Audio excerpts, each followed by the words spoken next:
It feels so nice when someone appreciates what you've done. And I was like, gosh, I do have 2 days off. Primary producers don't. I was like, I want them to feel the warmth from someone genuinely just appreciating what they've just had. This is the Deep in the Weeds podcast. I'm Anthony Huckstep.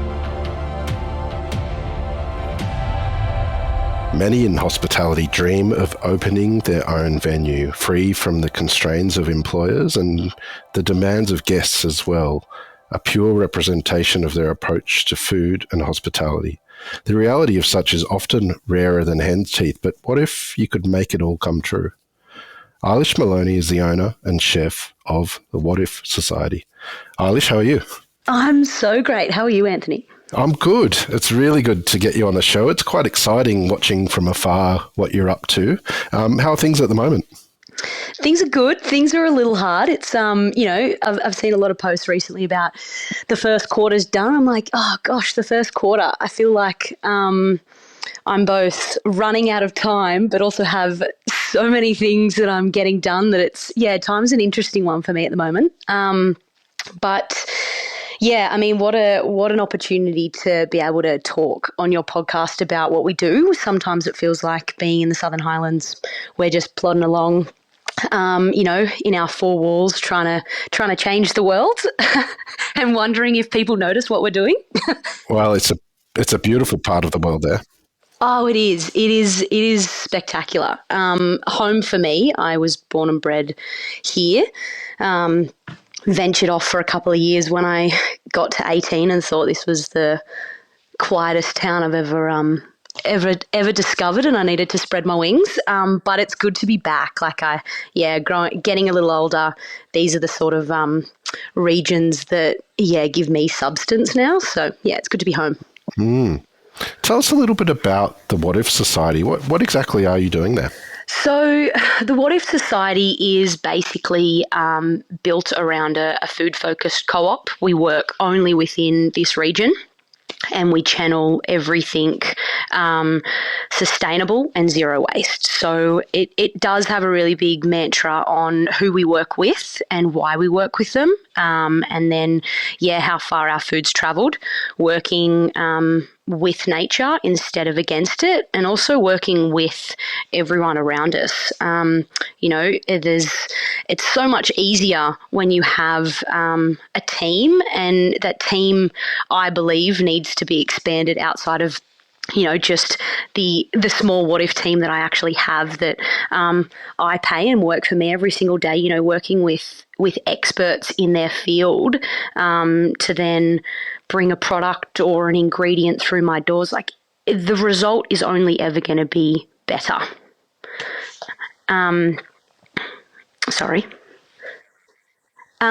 So we have a little studio in Mossvale, in the township of Mossvale, that we trade Wednesday to Sunday. And it's honestly, it kind of feels like you're walking into our home. That's what I really wanted the feel to feel like, is you're a friend walking in.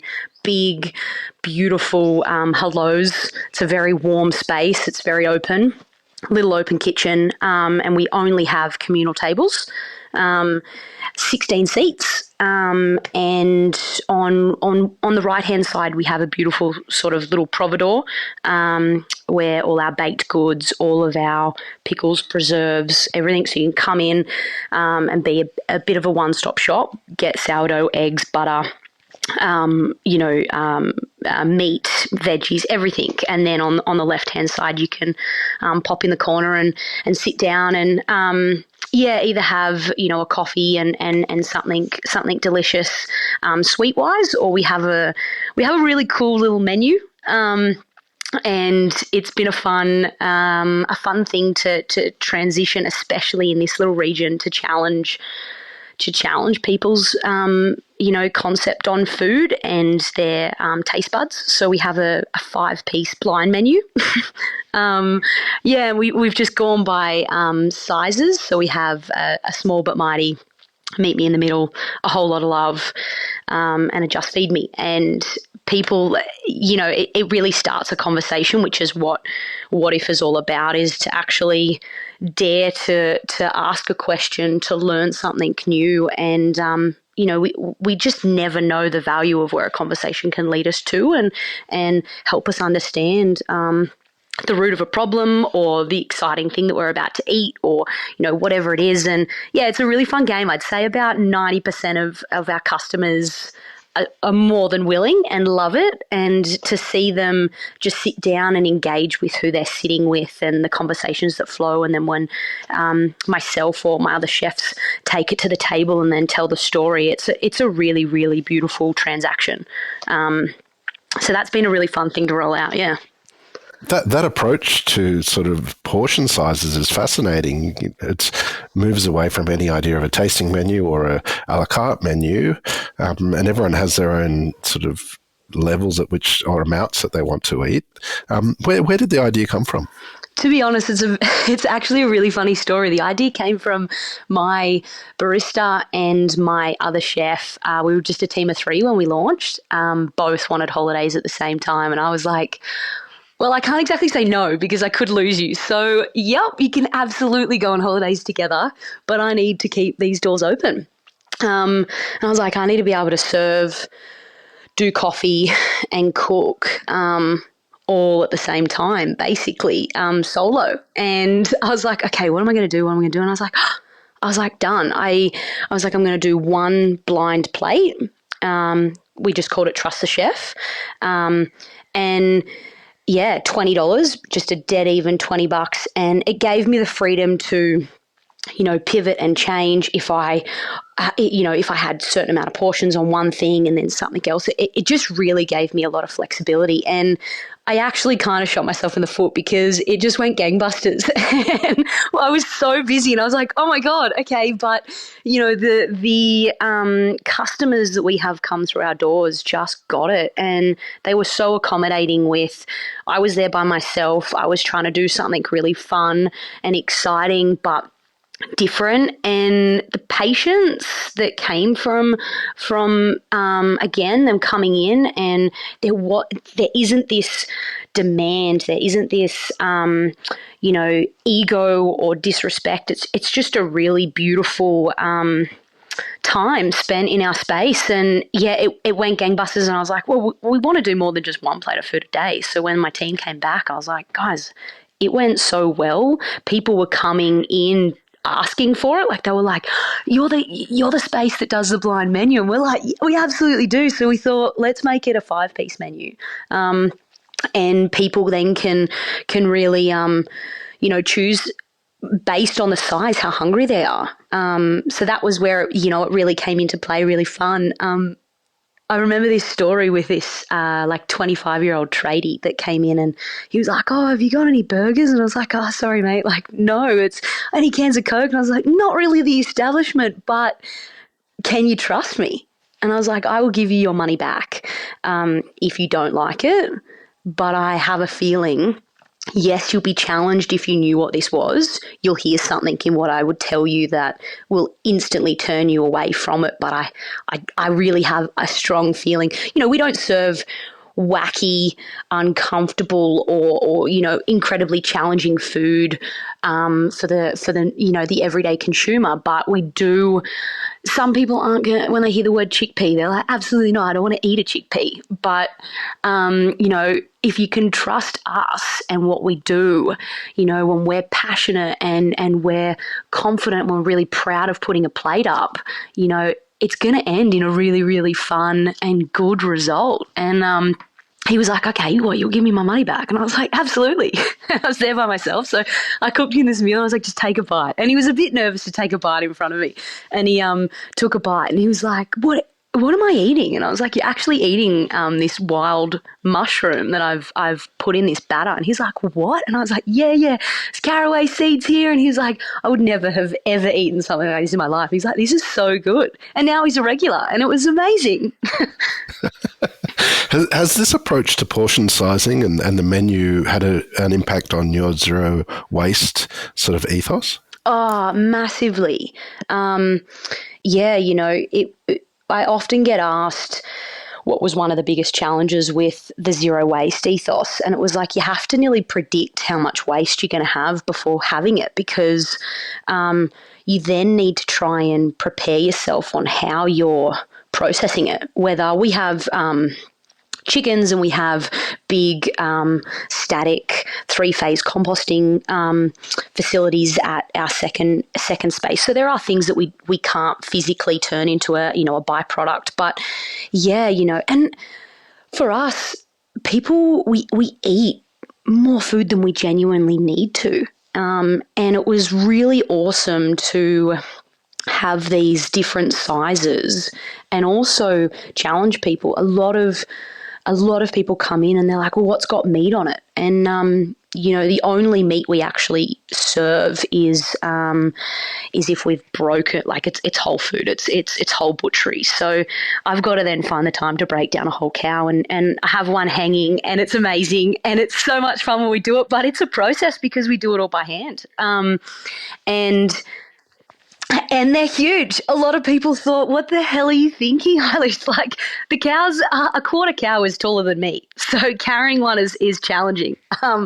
But, then being able to serve a piece of protein and it be, the kind of side part to the offering that we're offering, or it might be, it's something I actually really learned at the Ledbury in London was, you can dress a beautiful vegetable in a rich, sauce, a sauce from, a beautiful piece of protein. It doesn't have to be this big steak or this beautiful big fillet of fish, highlighting things differently. It's been amazing. And on the waste side, and to mention something with the blind menu, having the blind menu also eliminated people feeling like they were missing out.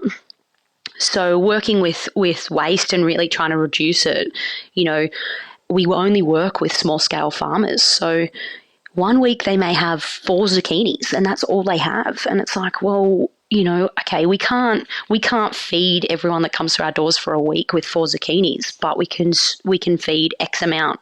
And then we pivot and we change the small but mighty plate. No one feels like they've missed out on something that was served, yesterday, which is really fun because there's that instant negative reaction when people feel like they've just missed out. We're all guilty of it. Yeah. Oh, I'm so sorry, we've run out of the fish and chips for today. Or I'm so sorry. And then you're like, I feel like that's exactly what I wanted.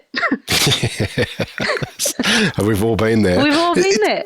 It kind of sounds like the sort of model that should be a part of the food industry, but, widely kind of isn't. What's the challenges that you face with this approach in regards to supply, in regards to delivery? Is it hard?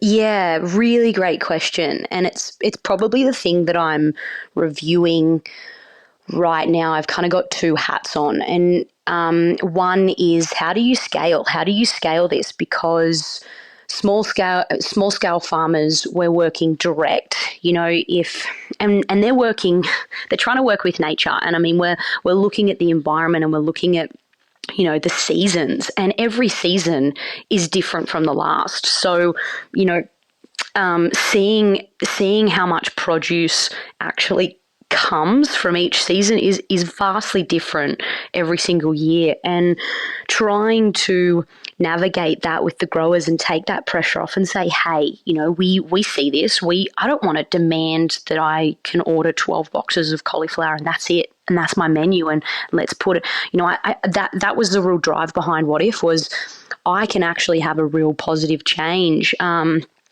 if I challenge myself here. I can be a really amazing chef with any ingredient in front of me. The challenge is, what can I do with the things that are only growing right in front of me?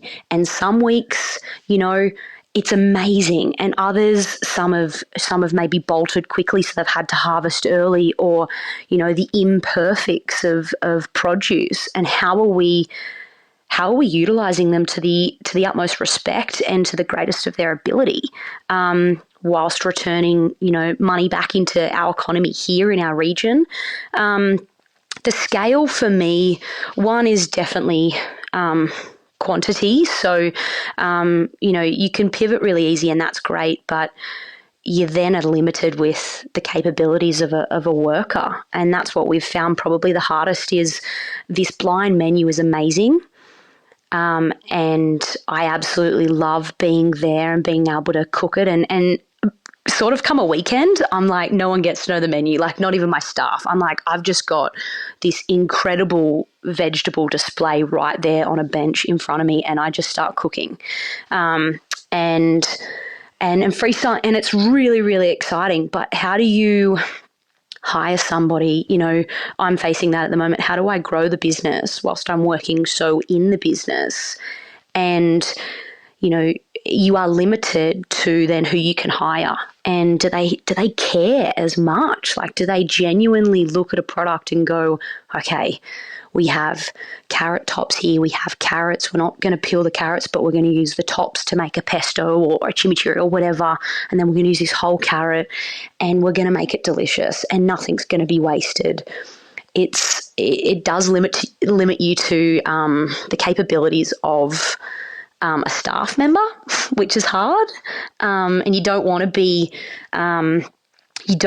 so picky. But I think that's why when you go into establishments and you see such repetitive things on menus, it's because it's an easier approach, and there's so many hard challenges coming up against us that I'm definitely guilty of it, being like, oh, I just don't want to think about this for a second because I've got all of these other things I'm thinking of. So, that's probably the hardest part is the capabilities of someone being able to match what you want to do.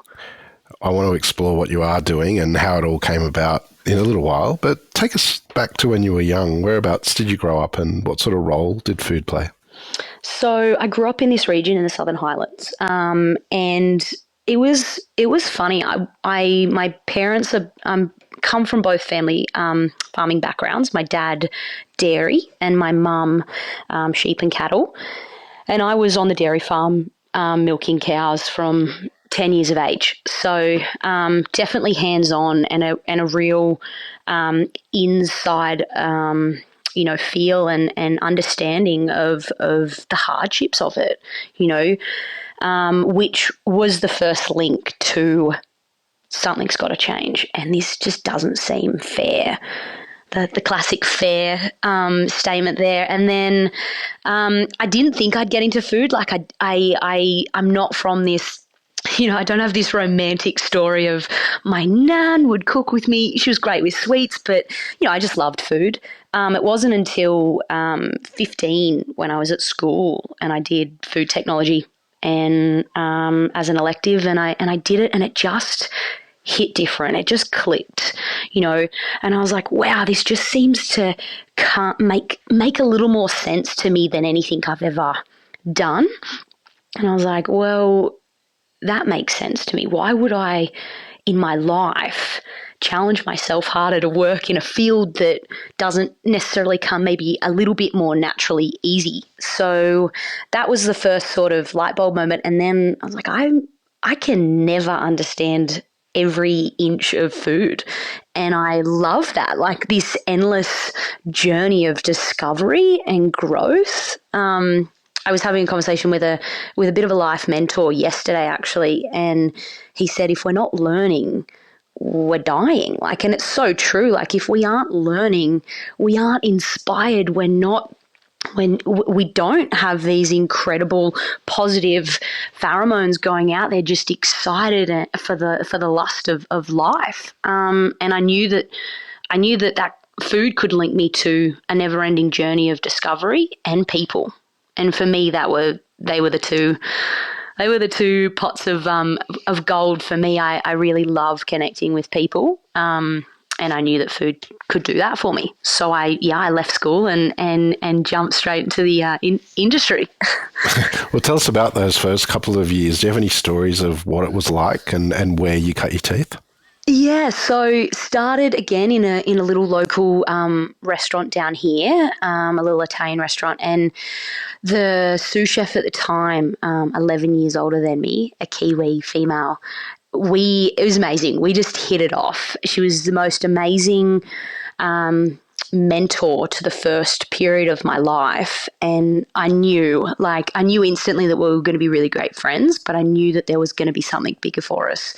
And she is in the kitchen today whilst I'm here on the podcast. Yeah, I hit her up about 3 years ago and I said, mate, I couldn't do this without you. Like, I really visualized that this is something that we're meant to embark on together, and she jumped at the opportunity with me, and she's been my ride or die since. So it's been a real treat to be like, wow, you knew me when I was 17 as a little young apprentice, just green as anything, ready to go. And I remember one of my first hard lessons to learn was we were having a really big Saturday night service, and I was trying to do it all.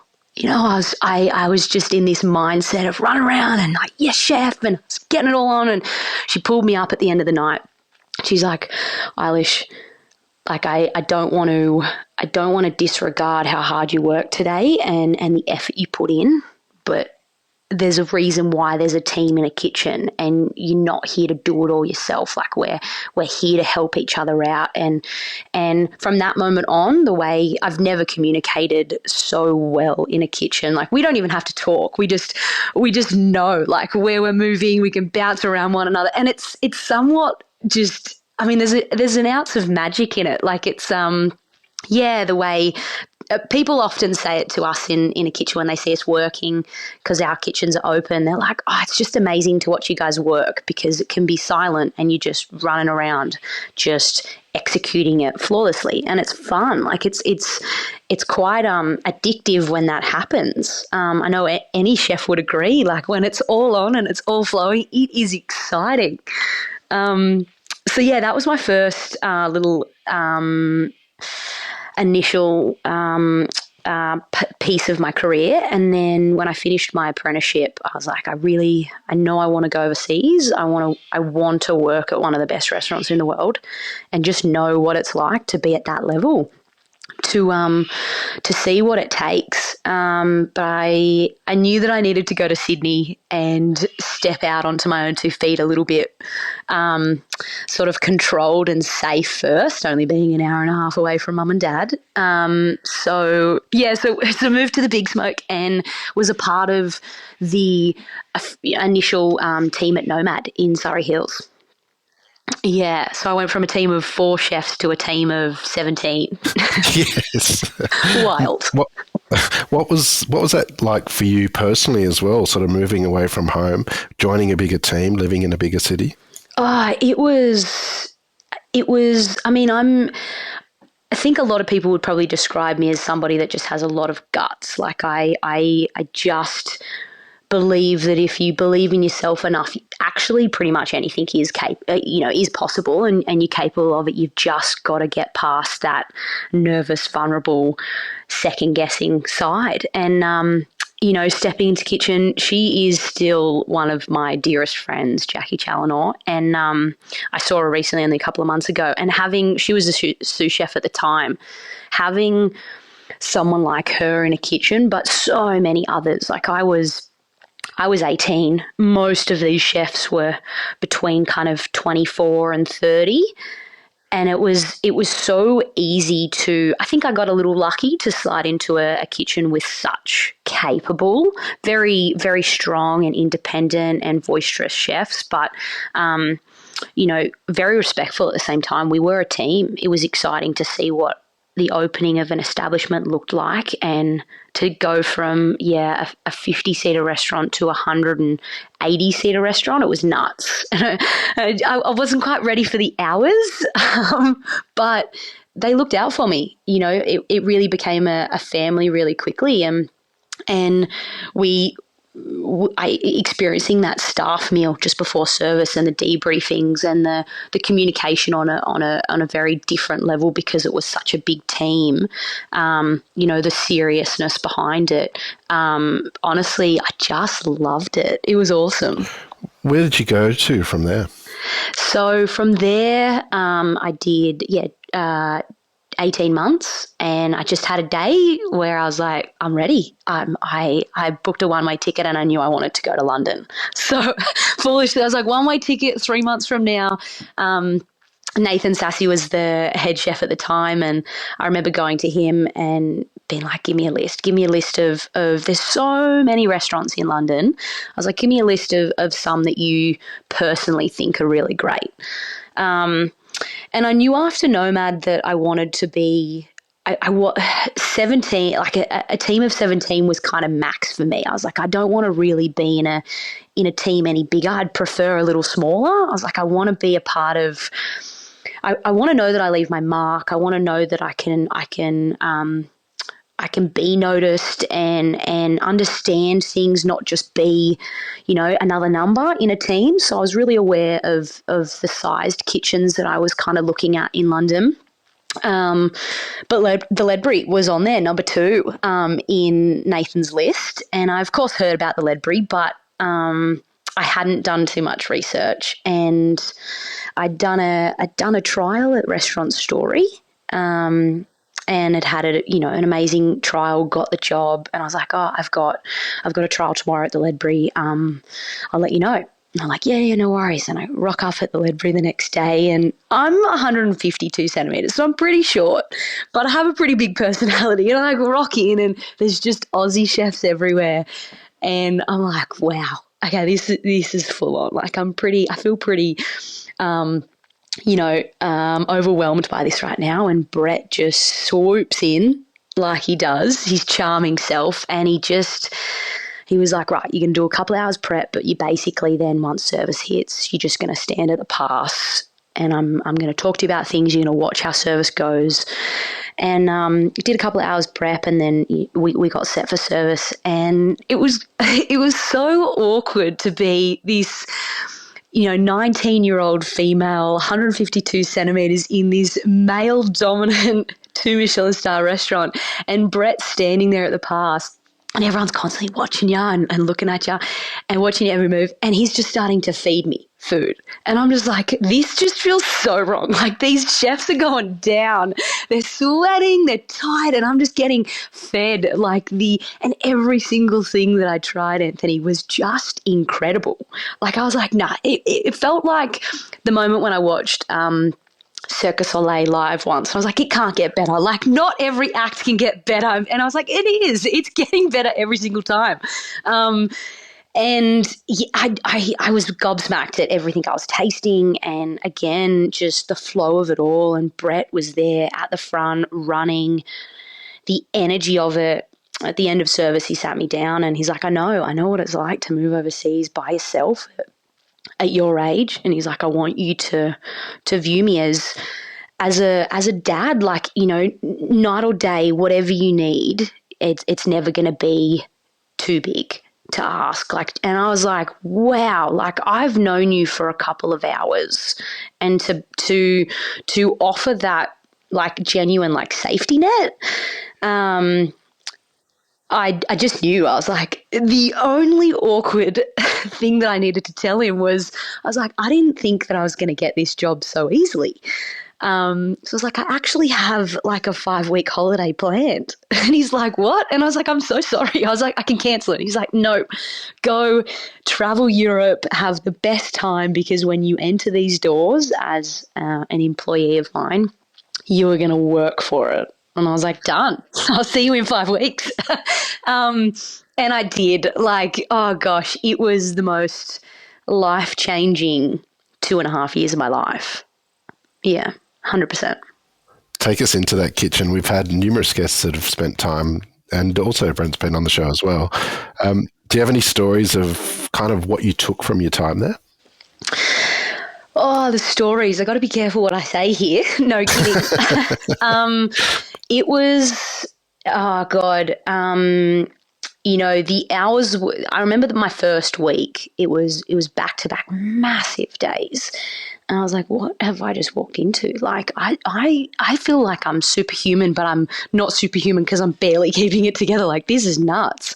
But the ability behind a team to, to honestly carry people when they were having a bad day, or, the high intensity, there was so much respect in that kitchen.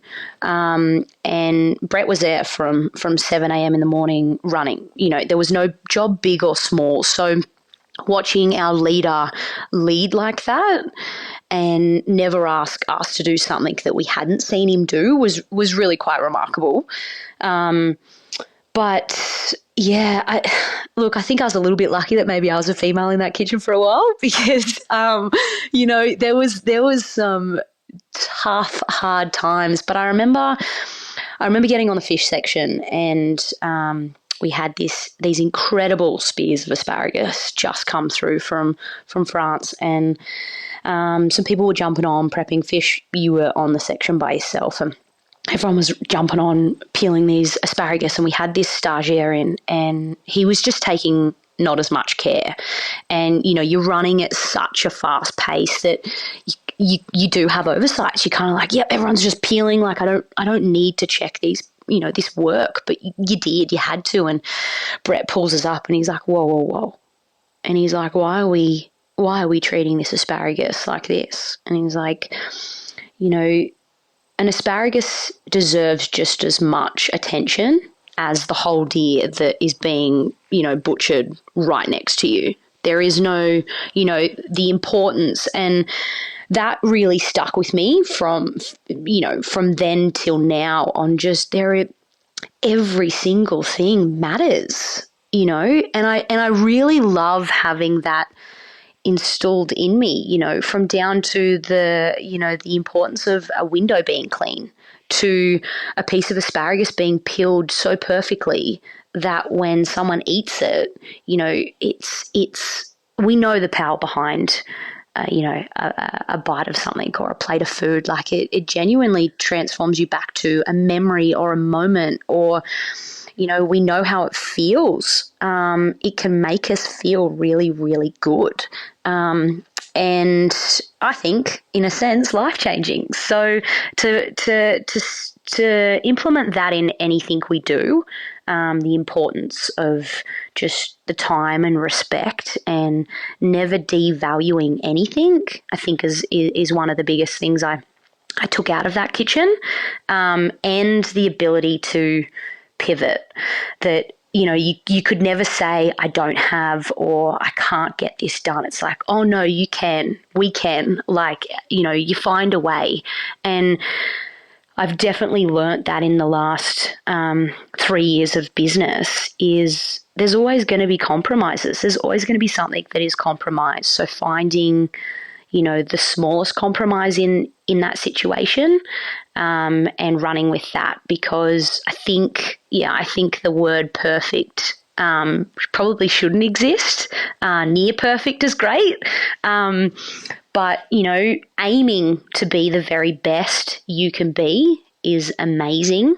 But you also can't, I think it's what makes this industry really, really hard, is you can't control everything. You actually, 50% of your day is unpredictable and can completely change in the matter of a few seconds. And whether that's, something breaking or running out of gas, or, a table's late, so then services, changed. It's the ability to look at a situation and go, okay, it isn't what maybe we wanted or how we first visualized, but what are we going to do about it now?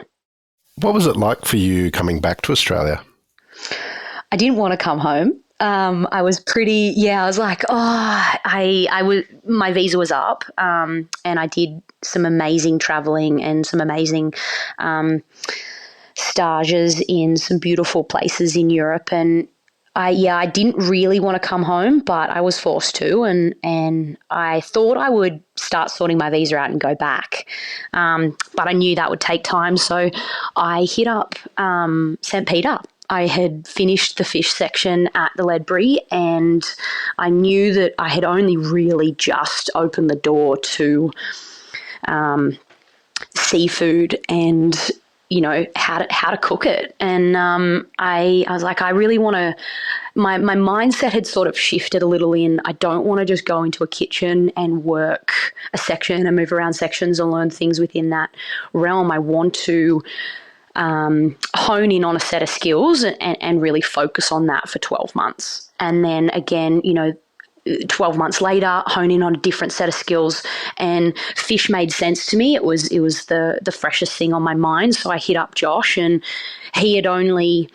I started. My first day was the day that they just got awarded 2 hats, and he got Chef of the Year. So it was a really great way to start because everyone was in an amazing mood, and I was excited. I was like, seafood! Like I can hone in on this for 12 months. I made it really clear to Josh that I only wanted to do 12 months, and I just wanted to feel like an apprentice again and just soak up every inch of knowledge I could. So I was a bit cheeky. I went into the kitchen, and again, a kitchen that was so over capable with staff. It was amazing. Like Jason White, who's now head chef of Bray, who was Fyador, Alana Sapwell. There was the caliber of chefs was ridiculous. I felt like, even though I was coming from the library, I was like, I want to keep that pretty quiet. And they were like, I see you back from London. I was like, yeah. And they're like, where'd you work? It's just a little place over there. Like, and they're like, where? And then Josh walks in. He's like, she worked at the library. I was like, no. Yep, I did. And we don't need to draw on that because I was nervous. I didn't want anyone to. I was nervous that I may not live up to an expectation of a skill set, which was daunting. I didn't feel completely ready to, you walk into a kitchen and there's a fair bit of confidence. There's a fair few egos and a bit of competitiveness. You want to be able to hold your own. And I was a little nervous that the status of kitchens that I'd worked in would outweigh my ability, which was an interesting emotion to feel. We've had Josh on the show a couple of times. Do you have any stories of what it's like to work with him? I mean, he is just in an element of his own, really. Like, I never got to pick his mind as much as I really wish. The way he thinks about things, and again, one of those clever skills of just being across everything and knowing pretty much everything all at the same time. A multi tasker at best. And I remember I wanted to be an apprentice, and I'd really said that to him, but I quickly, about 2 months in, became, his head chef after Alana left. And I was pretty nervous. I was the only female in the team, and again, that imposter syndrome of me worrying that actually there was someone better suited in the kitchen. Quickly, Josh made it known that he chose me for a reason, and working with Josh and learning how to control nerves. Learning how to communicate to a team and control nerves, when something might be going wrong or, and it's sort of out of your control, but in your control, how do you, again, control yourself where the second you let something get the better of you, especially with your emotions, everything gets harder. You get frazzled, and when you're a leader, you really can't, you're human, so you can feel these things, but at the same time, you usually have a brigade looking at you for the answer. And if you're losing your mind, well, then it's a sinking ship, really. And he really educated me on the compromises. When you've got a team, there will usually always be somebody that isn't of the same caliber or the same skill set and will need a push, and being able to do your job, which was, I was the head chef prior to the butchery opening first. So we broke everything down in-house, being able to focus on breaking down the whole fish and getting your prep done, but also making sure that everyone was sticking to their times and everyone was going to be ready for service. And yeah, that multitasking across a team, it's an amazing skill set to have. And Josh, I mean, look at his empire now. I remember asking him a question when the fish butchery opened, and in the first initial, parts of the fish butchery open, it was a scramble. I mean, I think any venue opening, there's always scrambles because it's never smooth sailing. No matter how many times you wish it was, it's not. And I remember being like, "Oh, do you feel a bit rushed to have opened?" And he's like, "Yeah, a little." And I'm like, "Why?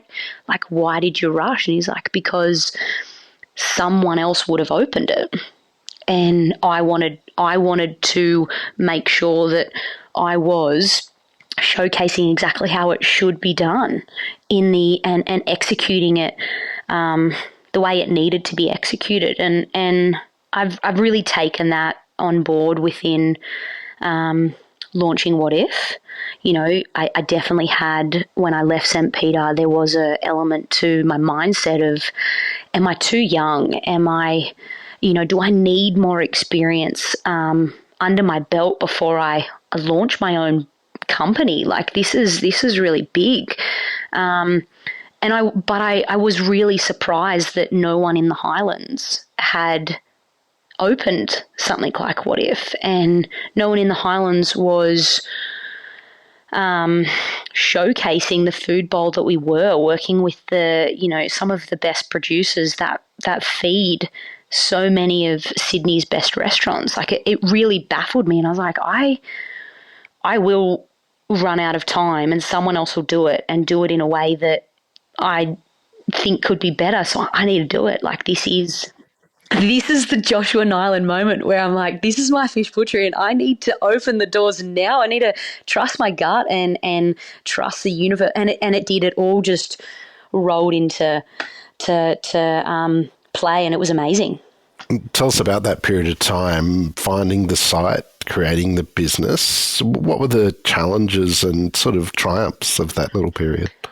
Yeah, so of course we opened in the peak of COVID, which was nuts, but the site came available the way it did, and you've got to just make a move on things when they're kind of standing in front of you. And I went out on it solo, and I was really cautious of, I don't want any debt. I don't want to, I can't guarantee the success of What If. I have absolutely no idea. I can hope, and I can believe that it's going to be remarkable and great, but I can't guarantee that. So, what are my compromises and what are my safety nets, and so my first thought was, we grow within our means.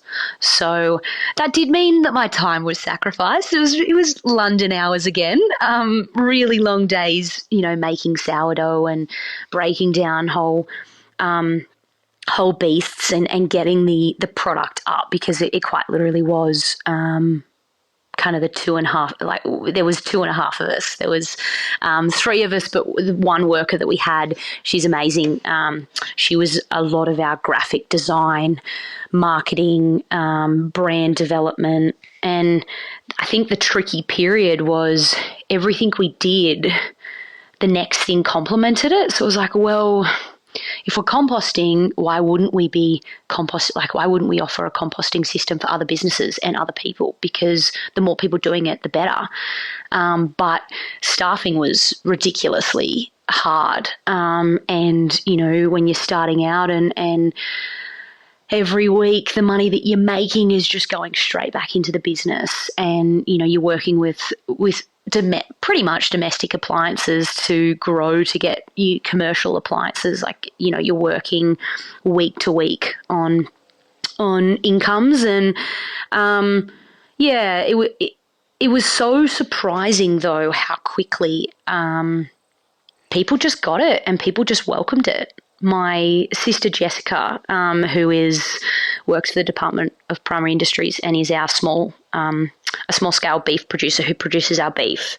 Has been a really big mentor for me in my life on the agricultural, primary producer side. And her first thing before we launched, Anthony, was, I love your name, but it could be your biggest downfall because it doesn't tell anyone what it is straight away. And I was like, yeah, that's the point.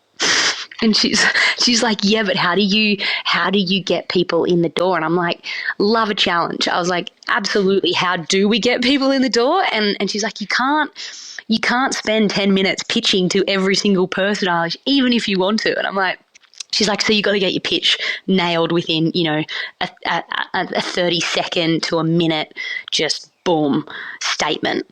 But I always wanted the brand to be never subject to one thing. I never wanted people to fully understand it. I wanted people to, from being like, well, what if? Great question. Now we're having a conversation. It starts that conversation, whether it's in a household or it's in our establishment or it's on the street because I've seen, a beautiful little product that we have that it's tagged like, what if? Well, it's essentially whatever you want to make it within your life, full circle living at its best. And what if we work, with one another instead of against one another for all the what ifs in the world? It starts with food, but we're working with potters for our cups and our plates, and we upcycle the most amazing. I'm very lucky. I have a father who's a builder, and we have the most amazing timber cabinetry all throughout our facilities. And that's hardwood, 100-year-old hardwood from a church that's been, and it's really like thinking, beyond just the product in front of us or, the possibilities really. And I'm like, wow, imagine creating a space where an artist of any kind gets rightfully appreciated and noticed all at the same time. I had to move out of the city because I remember this one comment being made to me and they were like, oh my God, this is the most amazing food. Like, thank you. And it was at St. Peter when I'd served a table and I was like, wow, I feel like I've barely done anything to this. Like realistically, I don't really feel like I'm deserving of just all that praise. And I was like, it feels so nice when someone appreciates what you've done. And I was like, gosh, I do have 2 days off. Primary producers don't. I was like, I want them to feel the warmth from someone genuinely just appreciating what they've just had.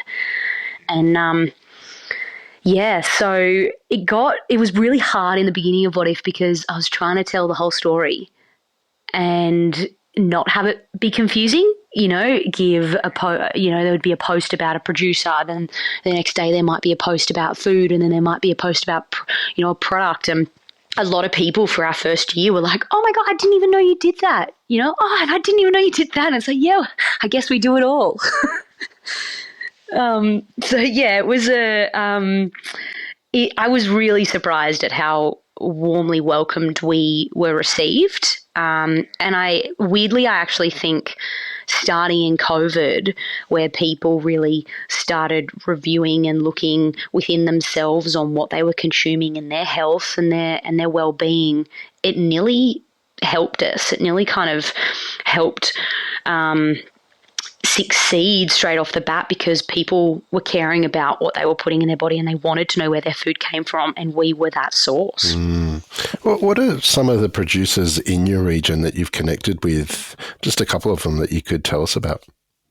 Yeah, so we have an amazing, we have our beef, which is from my brother-in-law and sister. We have Tathra Place. They're incredible. I went and saw Luke recently, and I mean, very passionate and just remarkable at the proof in the pudding of how he's farming and how he's getting it done. Down to pigs, ducks, sheep. He's working with Charlie Arnott with the lamb, chickens, and the whole, again, it's the whole process. It's not just, we're farming we're farming this and we're caring about what the end product looks like. It's like, well, no, what's happening to the land? This is the land that we own, that if we protect and look after, there's value. So working with Luke's been incredible. We have amazing pasture-raised eggs down here. There's Pecora Dairy, which are sheep milk producers, so they make incredible cheese. Very, very lucky to have them down here. And then we have I'm very good friends with Moonacres. They've been leading the way in our region for organic vegetables for a really long time now. And they've got some beautiful establishments themselves. Phil, the owner, his story is amazing. He was once in finance, and now he earns $30 an hour to pick vegetables, and he loves it. And we need people like Phil to genuinely to change the world. Who else? The other thing that we have, which is really, really fun, is we tried to really bring the mindset back to, our ancestors, where when there was an abundance of something, money doesn't always have to come into it. We would trade something of excess from us to somebody else. So we have a really beautiful local community that bring in their own homegrown stuff.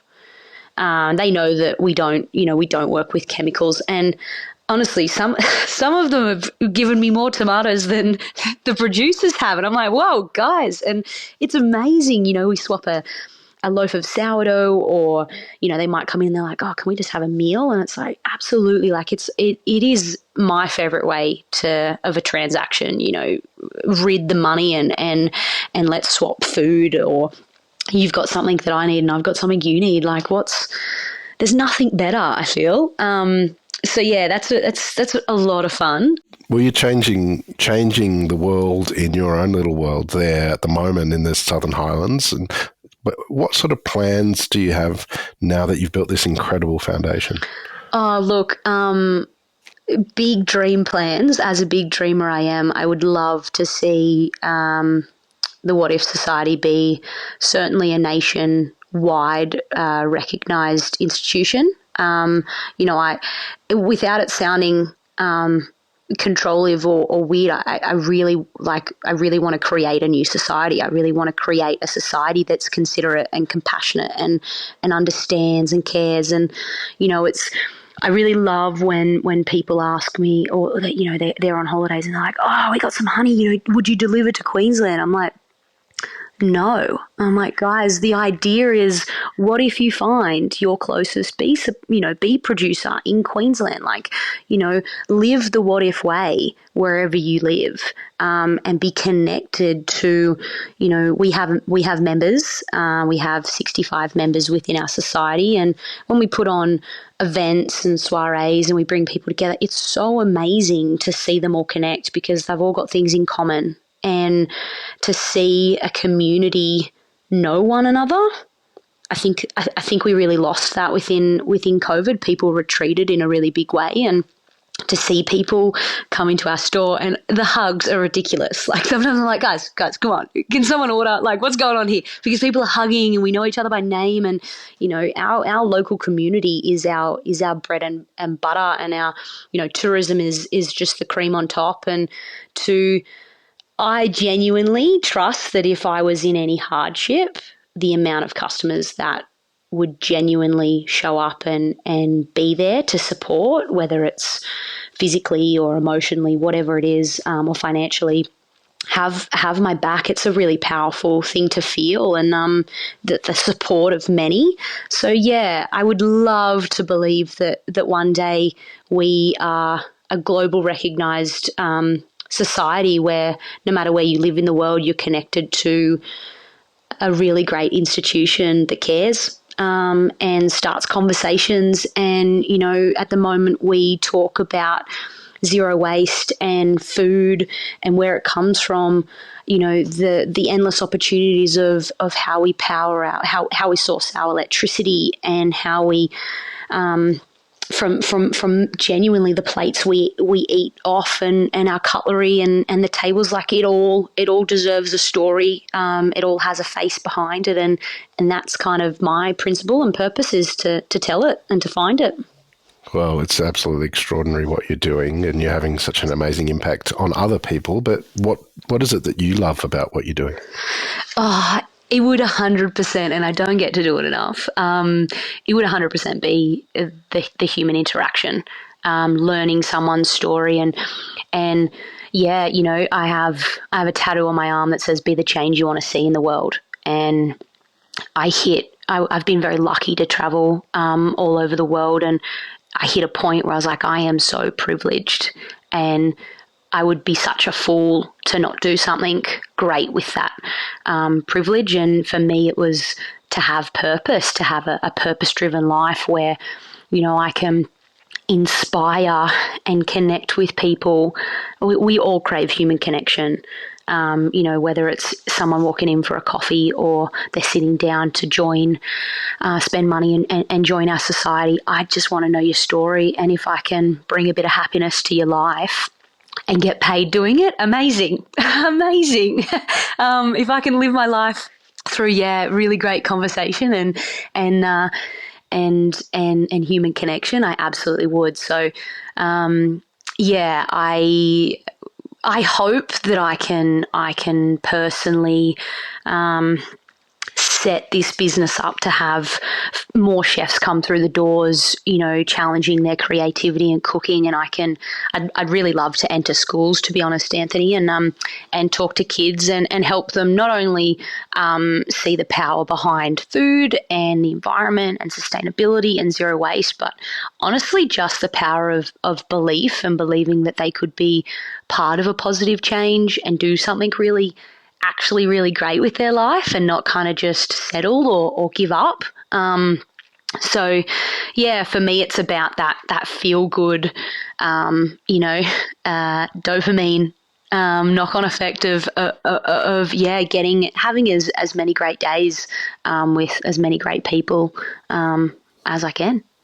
Well, Eilish, what an absolute joy and honour to have you on Deep in the Weeds today to hear just a little bit of your story. I know there's going to be much more to it, so please keep in touch and we'll have to catch up again soon.